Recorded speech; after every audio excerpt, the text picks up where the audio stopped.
Motoqueiro Verde vem conversar com a médica veterinária Débora Nogueira. Débora Nogueira, que é especialista na medicina veterinária de equinos. Tudo bem, Débora?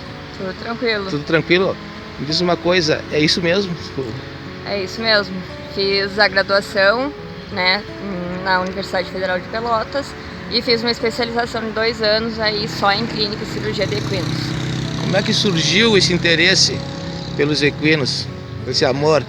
Isso é uma questão de anos, né? Desde pequeno, desde criança, sempre fui muito desse meio mais rural. E quando eu entrei na faculdade foi uma decisão meio natural, assim, me encaminhar já para essa parte da medicina equina, né? Então, mais do que um trabalho, é com certeza uma paixão aí. Débora, como é que tu vê os cavalos, aliás, os equinos que andam pelas vias na cidade, soltos? Olha, isso é um grave problema. Eu acredito que algumas medidas devem sim ser tomadas, porque isso causa muito acidente e acidentes graves. E tem vários planos, né, e várias cidades que já implementaram alguns programas para controle e apreensão desses animais, com multa para o proprietário que deixa esses animais em via pública. Enfim, eu acredito que é algo de se conversar com o prefeito talvez e tomar uma medida mais cautelosa, né, em relação a isso. Ou seja, cobrar dos donos, né? Cobrar, levar eles, no caso, prender os cavalos. Aprender os cavalos e para o proprietário recolher de novo esse animal, paga multa, enfim, se identifica, né? Toda uma questão burocrática aí, mas que melhora essa questão. As pessoas começam a deixar os seus animais presos, né? Débora, quais são as doenças mais comuns nos cavalos ou nos equinos que tu trata no teu dia a dia, assim? Qual é o cuidado maior que tem que se ter com o animal? Assim, doenças mais comuns que eu trato no dia a dia são problemas respiratórios e bastante cólica, síndrome cólica. Daí para isso é vacinação e manejo nutricional correto, né? Não fazer trocas bruscas de alimentação, cuidar sempre da ração de boa qualidade, né? Que não esteja mofada, enfim, cuidar muito da ingestão de água, coisas assim, mas um manejo correto mesmo da alimentação do animal previne muito desses quadros de cólica. E os quadros de sistema respiratório, mais vacinação mesmo, e isolar os animais doentes, né, enfim. No inverno isso se amplia ou não? A gente tem um aumento, mas não é muito significativo. A maioria dessas doenças ocorrem durante todo o ano. Os equinos são animais realmente muito fortes, então, Débora? Eles são rústicos, mas eles são muito vulneráveis a diversas afecções. Então eu não diria que eles são tão fortes assim.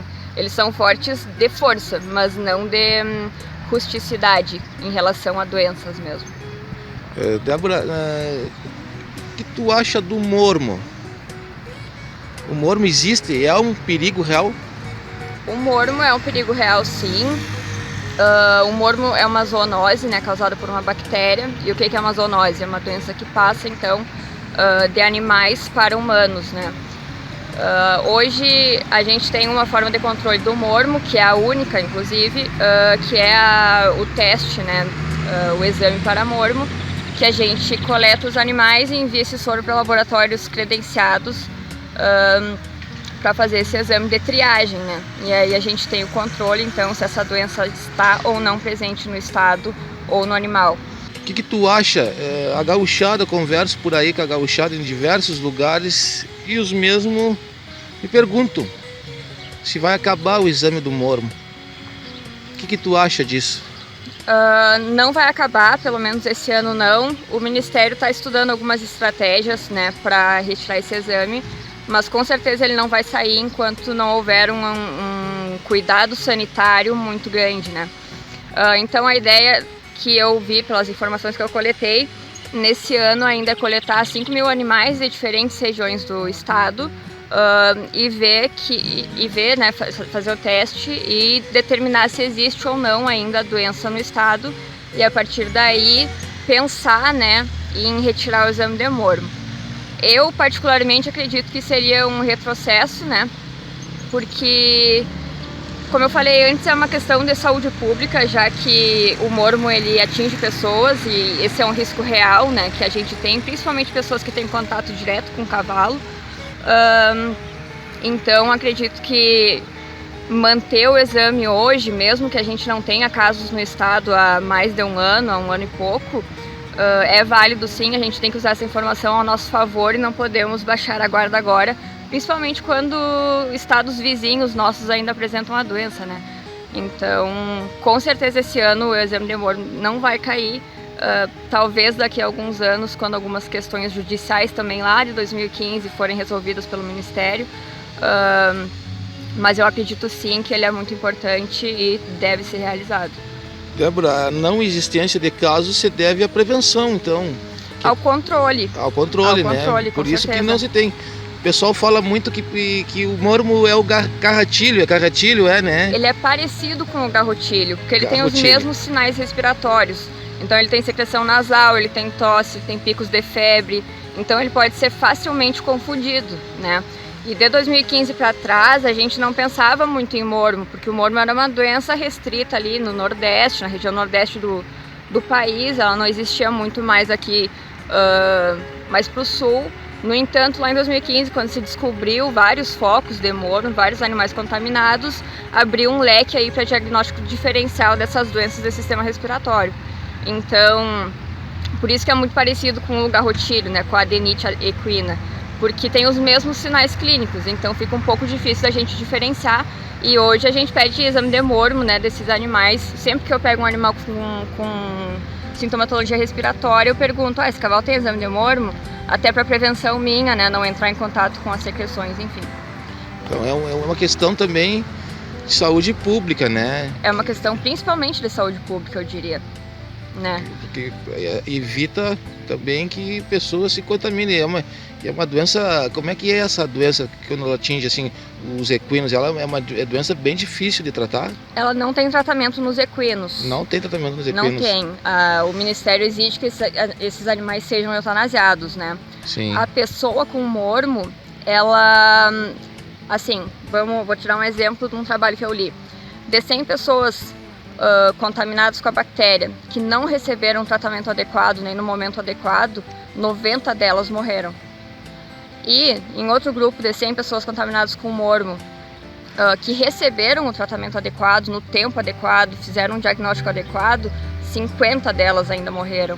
Então a taxa de mortalidade dessa doença em humanos é muito alta. Então eu acredito que principalmente seja uma questão de saúde pública. Eu acho que hoje quem exige do Ministério para a gente tirar esse exame, extinguir esse exame, não pensa que daqui a alguns anos ele pode estar de novo no nosso estado e principalmente, mais grave ainda, contaminando pessoas, né? Então tá, olha aí pessoal, que fique bem claro então, não existe a doença porque foi controlada, né? Mas é iminente o perigo ainda dela voltar, né? Se caso seja tirado, né, a obrigatoriedade de se fazer o exame. Com certeza. Débora, alguma coisa mais sobre equinos que tu pode falar assim pra gente, assim, sobre, pra fechar esse vídeo, assim, sobre essa paixão, né? Assim, como é um equino, assim, tu que conhece a fundo, assim, o equino é capaz de entender o que a gente fala? O que a gente fala, não, as palavras não, mas tom de voz, expressões faciais, ele reconhece. Reconhece, sim, já tem estudos comprovando isso, inclusive. O equino está em diversos segmentos, né, ajudando, né, o exemplo da ecoterapia, né, que funciona, né, já é comprovado que o tratamento com esses animais são satisfatórios, os resultados. Qual é essa interação entre o animal e o ser humano? Qual é o efeito dele? Ele sente, né, que está ali com uma pessoa, né, como tu falou agora, que ele é capaz de sentir que está com uma pessoa ali que precisa dele, e ele acaba se envolvendo, né? Acaba abraçando a causa, né? Sim, o cavalo é um ser muito emocional, né, digamos assim, ele é expressivo. Claro que animais de ecoterapia são animais muito mansos, de temperamento e índole muito bons, porque tu não pode pegar qualquer cavalo para fazer esse tipo de atividade, né? Mas sim, esses animais até fazem uma questão de terapia, né, psicológica, de certa forma. Já tem alguns programas em outras cidades onde eles levam cavalos para asilos, por exemplo, ou para orfanatos, e as crianças vão lá, conhecem, tocam, porque muitas vezes elas nunca tiveram, né, o mínimo contato com o cavalo. E isso tem ajudado na recuperação de pacientes acamados e na recuperação de crianças que precisam aí, demandam da ecoterapia, né? Então sim, é um segmento muito importante, e o cavalo auxilia e lida com isso muito bem. Teu telefone para contato, Débora, se alguém precisar dos teus serviços. Meu telefone é 55981487437. Fico à disposição aí. Pode repetir? 981487437. E agora no frio aí, quem tem cavalo tem que deixar ele bem embaixo de um teto. Como é que é?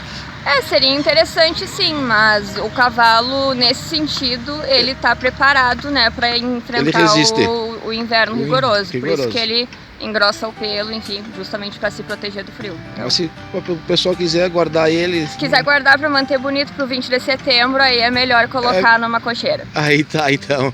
Muito obrigado, Débora. Obrigado pelo carinho de ter conversado conosco. Motoqueiro Verde, junto com Sentinela 24 horas. Vai ficando por aqui, qualquer hora e em qualquer lugar.